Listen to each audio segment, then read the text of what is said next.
The Power of Habit by Charles Duhigg. That's the book we're going to be speaking about in today's video. Let's get started.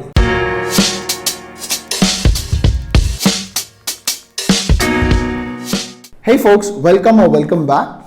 So this book is like, if you loved Atomic Habits, again, I've done a video on this. I'm sure you'll love this book as well. But where this differs from kind of Atomic Habits is because Atomic Habits is like the Bible for a lot of folks who want to know a bit more about habits, is that this book is a slightly more academic in nature, and it speaks about habit change from an individual, a society, and an organizational front, right? So it speaks about how individuals can change their habit, societies can change their habit, and also a big organizations or corporates can change their habits. I love this book because all the habit changes in this book are discussed with this simple habit loop consisting of three components called cue, routine, and rewards, right? So all the habits that you can think of in the world will follow this habit cues.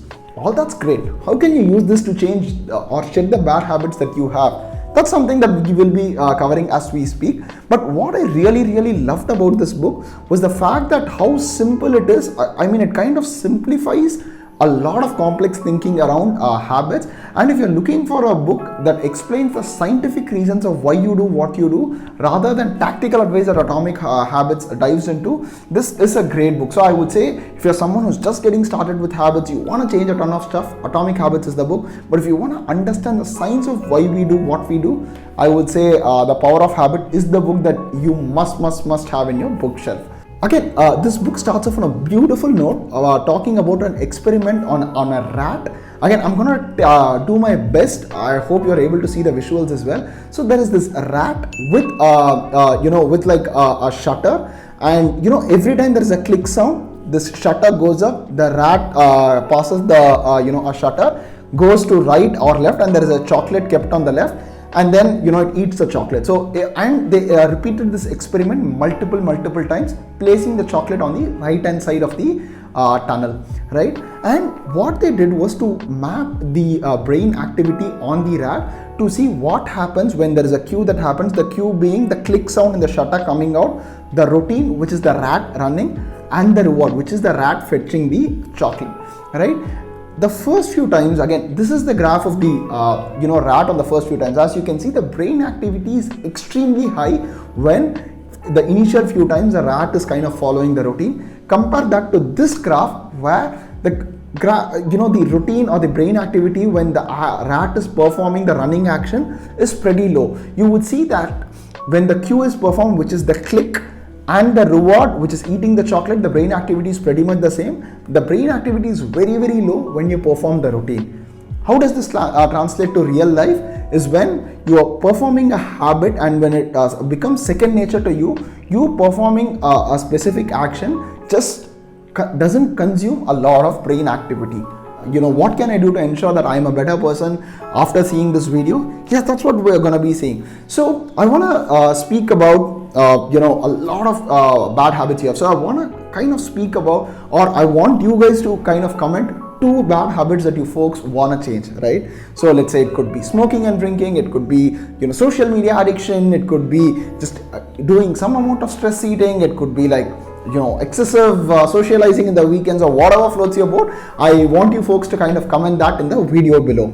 Charles argues that we need to follow the golden rule of habit change in order to kind of change who we are and ultimately change the identity. So what does he mean by that? So for you to change your habits, first you need to be aware of what is triggering a certain habit. In the case of that rat, it is the click sound and the shutter going up that's triggering the routine of the rat running. So similarly, you need to be kind of aware of what is triggering that habit. Alright, you first need to start thinking about rewards. The first point is start rethinking your rewards. Right, so you need to know why you're performing a habit, you need to know what is the reward that you're getting, right? And then obviously you need to know why you are doing what you're doing. So the first thing is to rethink rewards. What do I mean by that? So there is this very interesting stat that only 10% of the people who have these nicotine gums while they're quitting smoking end up quitting their smoking habit. For example, let's say you're someone who wants to quit smoking, you have a nicotine gum, only 10% of these folks end up quitting that smoking habits because they aren't aware why they are smoking and what is the reward that they are getting. For example, smoking might mean just socializing with a lot of friends for a few people. Smoking means overcoming boredom for a few people, right? Smoking might mean just overcoming loneliness or a recent breakup or a sad event that you're going through in your recent life. So why people smoke varies by reason, right? So if you're not addressing the cue of what you're getting, you are not going to end up replacing the routine. So you might say, hey Praveen, now that I've identified what is happening, what do I need to do? The second step of this is to start thinking about newer routines.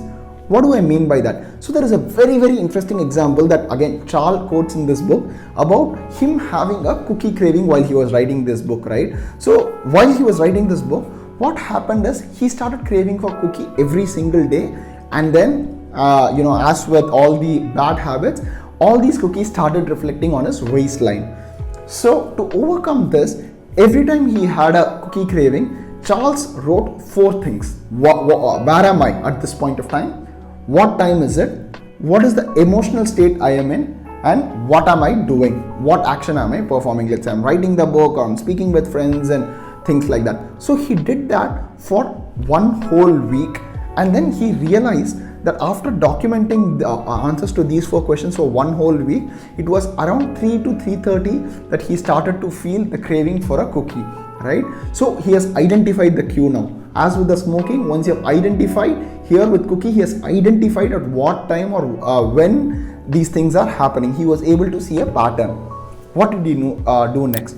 He tested a lot of new routines after this point. So one day he would just go and see the apple and then come back and write about how did he feel after eating the apple. Maybe it worked, maybe it didn't work. The next day he would try drinking a coffee after the craving, the cue has kicked in.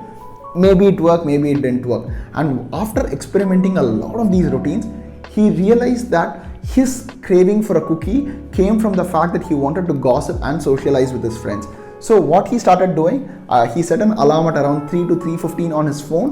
He would get up from his seat, go to his friends, socialize and gossip with them, come back much more refreshed and having that feeling very, very fulfilled. So what he really craved for was for socializing and the need to gossip with his friends, which he was trying to numb or short circuit through eating a lot of cookies, right? So as you might see, you need to be first aware of why you are doing a certain things in order for you to change it, right? So that is the second big pillar that I learned. The third one is something that we all go through, which is we know we are doing a lot of habit. Personally for me, I scroll phone a lot and I know that I shouldn't be scrolling it before I go to bed. For example, a lot of times when I socialize, I know I shouldn't be waking up late in the night or indulging in anything that I shouldn't be, that's not part of my diet plan, but I end up doing it a lot more times than I wish I should be or I could be doing. That is because I don't have the self-belief or the willpower to sustain it when that option is presented in front of me. What do you do in these cases? Which leads us to the third lesson of scripting new routines. Again, this is a lesson that I picked up from this book, where in 1922, 5 dozen people, all of these folks had like a knee or a hip surgery, were divided into 2 different groups in equal numbers, and one group was asked to script their new routine to fasten their recovery. So both of them wanted to fasten their recovery. One group was asked to write, what am I going to do every day? I'm going to do walking for 30 minutes between 3 and 3:30. There were few who wrote, I'm going to go pick up my wife between let's say 4 and 4:30 when she is coming back from bus.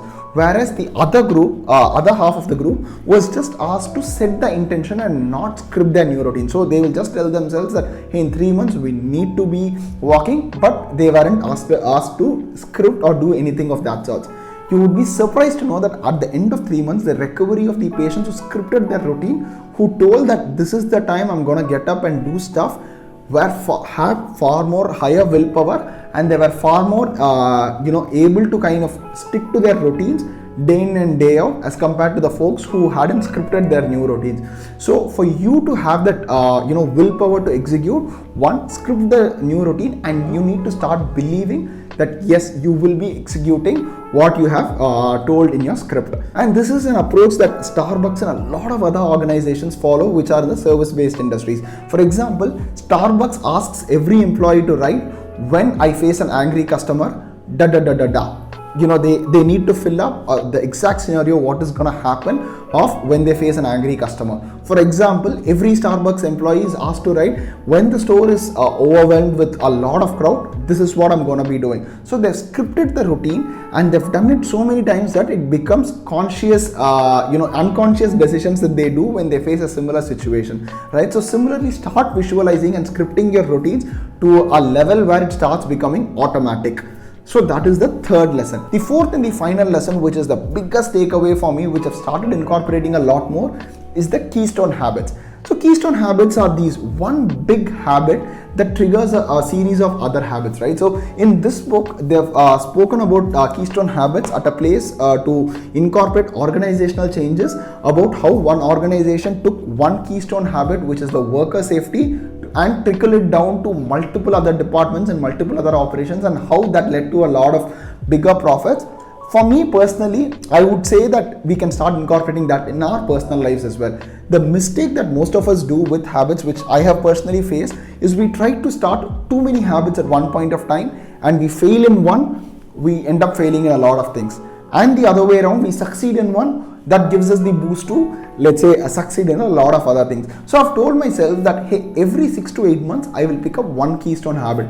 So for this H1 of this year, my keystone habit is to produce YouTube videos. I just want to be consistent to produce one YouTube video, and you would be surprised on other, minor habits that have kind of surrounded this. For example, now I say no to, socializing on Saturday morning breakfast. Now I am far more regular in my blogs. Now I feel much more mentally centered, and I'm able to kind of meditate because I want to be very, very focused when I'm shooting my YouTube videos. So deciding on one single habit, which is staying consistent with my YouTube video, has consisted a series of smaller habits, and I ensure that I'm overall becoming a better and a mindful person. So I would say you need to pick up a keystone habit as well. It could be about working out, which will trickle a lot of other habits like eating well, not doing a lot of cheat meals, sleeping on time, not partying too much, and all those things. Or it could be like to say, hey, I want to be very, very, top notch in my work, which will trigger a lot of other smaller habits like, learning a lot of tips and tricks with respect to communication, learning productivity tips at work,